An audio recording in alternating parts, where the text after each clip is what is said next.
Comment avoir un poste de stagiaire associé en France, un poste de FFI? C'est déjà quoi la différence entre stagiaire associé et FFI? Où est-ce qu'on trouve les offres d'emploi? C'est quoi le salaire? Si ce sujet t'intéresse, n'hésite pas à liker, à t'abonner et surtout on se retrouve après le générique.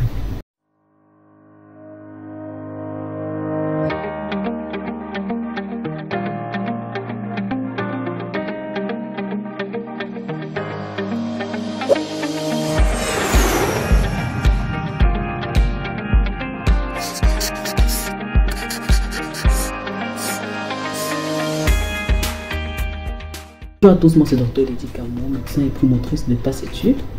Aujourd'hui nous allons parler du sujet de stagiaire associé de FFI. J'ai eu beaucoup de questions à ce sujet, beaucoup de personnes qui veulent candidater, ils savent pas où trouver les offres d'emploi, ils savent c'est quoi.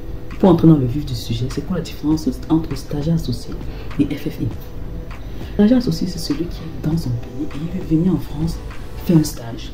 Et là, il postule dans un hôpital qui accepte de lui faire un contrat et une convention entre lui, l'hôpital en France et l'hôpital dans lequel il exerce dans son pays.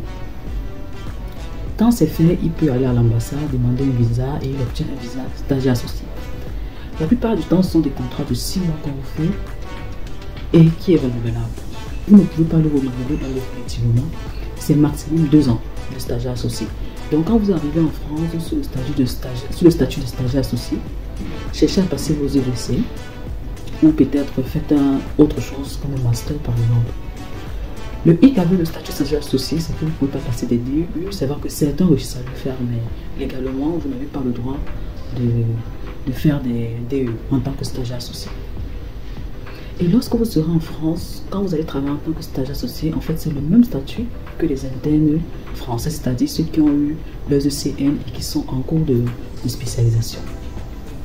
Ce qui est bien aussi avec ce statut, c'est que le plus souvent, les hôpitaux vont vous loger. Soit vous n'allez même pas payer le logement, ou parfois votre logement est pris en charge de moitié. Maintenant, parlons de FFI. FFI, c'est faisant fonction d'intérêt. C'est pour celui, le médecin là, qui est déjà en France, qui a un titre de séjour, qui lui permet de travailler et il peut postuler dans les hôpitaux. Il signe des contrats de 6 mois, de 1 an. Même après, il dessine des contrats de 6 mois, de 1 an renouvelables. Il peut changer d'hôpital, il n'y a pas de soucis. C'est vrai qu'il y a des rumeurs qui disent que c'est un statut qui est en voie d'être supprimé, mais bon, pour le moment, on s'en tient là. C'est toujours d'actualité. Il y a toujours des hôpitaux qui recrutent des stagiaires associés et des FFI. FFI, pareil, comme stagiaire associé, tu travailles comme interne, c'est-à-dire le même statut que les étudiants médecins français qui sont en cours de spécialisation. Le salaire, vraiment, que ce soit stagiaire associé ou FFI, tu as un salaire entre 1200 et 1400 euros le mois en brut et sans garde. Bon, avec les gardes, ça te permet de remonter un peu plus ton salaire.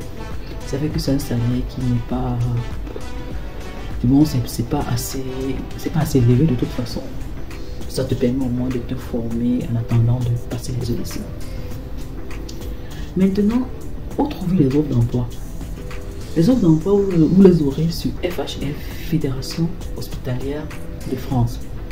C'est un site qui est intéressant parce que ça te donne les offres d'emploi pour toutes les spécialités médicales. Donc, ça te permet de faire directement le tri. Si tu es chirurgien, tu peux taper directement spécialité médicale chirurgie. Tu tapes la ville qui t'intéresse, tu peux taper direct Paris. Tu tapes le statut aussi interne et là tu te donnes une fois les offres d'emploi pour la ville que tu as sélectionnée, pour la spécialité médicale que tu as sélectionnée pour ce statut-là. Et là, sur chaque offre d'emploi, normalement, tu as la lettre de motivation des affaires médicales, tu as la lettre de motivation du chef de service, et tu pourras directement candidater à ces offres-là. Le conseil que je peux vous donner, c'est de ne pas se limiter uniquement aux offres de FFI ou de stagiaires associés. Allez regarder également les offres d'emploi pour les médecins qui sont déjà inscrits à l'ordre dans votre spécialité. Vous regardez ces offres d'emploi, au moins ça vous donne l'adresse mail des chefs de service ou des affaires médicales. Et là, vous faites des candidatures spontanées à ces chefs de service-là. Le chef de service peut bien vouloir un médecin déjà inscrit à l'ordre, mais en ayant votre candidature, il trouve votre candidature intéressante et il se dit bon, déjà on a manque de personnel et on peut recruter cette personne. Donc n'hésitez pas à vraiment regarder les offres d'emploi des autres, des médecins qui ont déjà... Bref, n'hésitez pas vraiment à aller regarder les autres emplois des médecins d'autres spécialités qui sont déjà inscrits à l'ordre ou bien dont l'offre ne vous concerne pas particulièrement. Autre chose, soignez bien votre CV et lettre de motivation.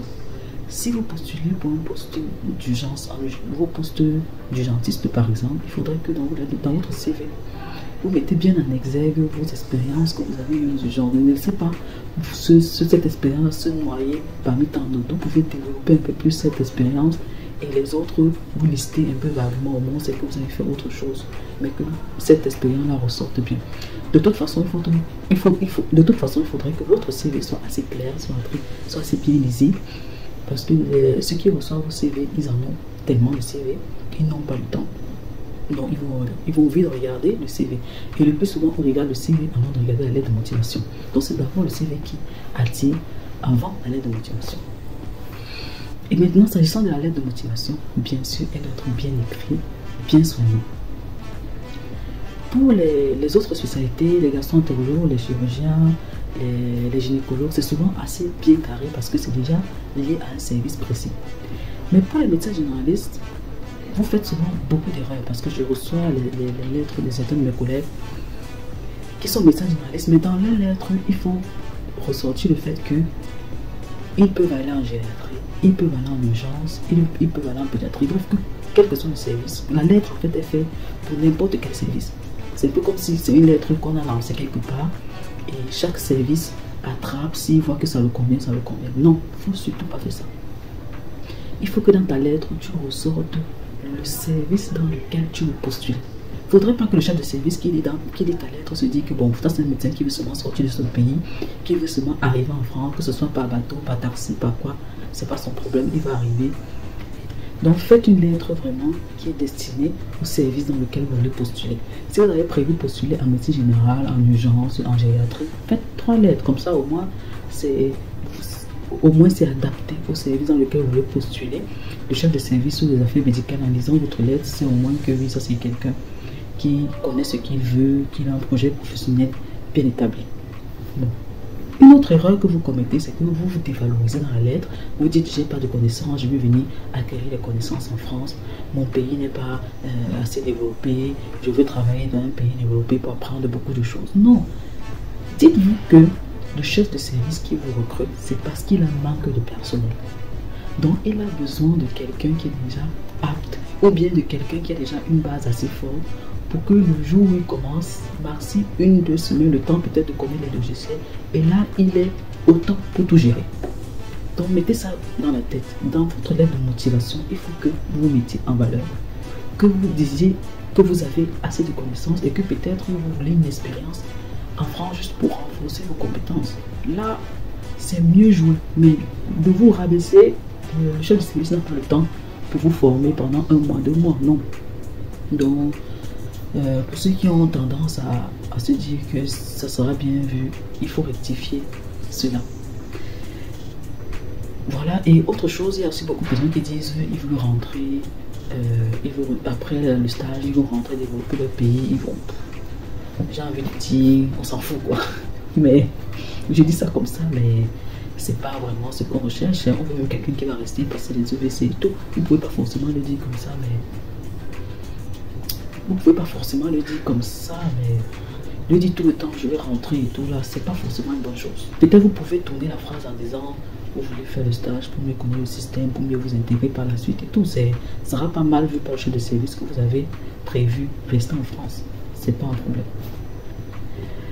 Voilà, je vous ai dit c'est quoi la différence de stagiaire associé FFI, je vous ai dit c'est quoi les salaires, je vous ai dit comment on postule, je vous ai dit où est-ce qu'on trouve les offres d'emploi. Est-ce que j'ai oublié quelque chose? Est-ce que j'ai oublié quelque chose? Si vous pensez qu'il y a un point que je n'ai pas abordé, n'hésitez pas à me le dire en commentaire. Si la vidéo vous a plu, likez, abonnez-vous, partagez à vos collègues. Et on se retrouve pour une prochaine vidéo. Portez-vous très bien. A plus.